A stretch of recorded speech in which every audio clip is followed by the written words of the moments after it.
ಕೊಲೆ ಪ್ರಕರಣದಲ್ಲಿ ದರ್ಶನ್ ಜಾಮೀನು ರದ್ದು ಕೋರಿ ಸುಪ್ರೀಂ ಮೊರೆ ಹೋಗಲು ಪೊಲೀಸರಿಗೆ ಗೃಹ ಇಲಾಖೆ ಅನುಮತಿ ನೀಡಿ ಆದೇಶ ಮಾಡಿದೆ.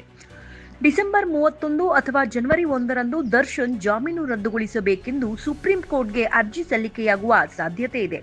ಬಂಧನದ ಬಳಿಕ ಬೆನ್ನು ನೋವಿನ ಚಿಕಿತ್ಸೆಗೆ ಮಧ್ಯಂತರ ಜಾಮೀನು ಪಡೆದಿದ್ದ ದರ್ಶನ್ ಹೊರಗಡೆ ಇದ್ದರು. 6 ವಾರಗಳ ಕಾಲ ಮಧ್ಯಂತರ ಜಾಮೀನು ನೀಡಿದ ಹೈಕೋರ್ಟ್ ನಿರ್ಬಂಧಗಳನ್ನ ವಿಧಿಸಿತ್ತು. ಇದಾದ ಬಳಿಕ ನಟ ದರ್ಶನ್ಗೆ ಹೈಕೋರ್ಟ್ನಿಂದ ರೆಗ್ಯುಲರ್ ಜಾಮೀನು ಸಿಕ್ಕಿತ್ತು.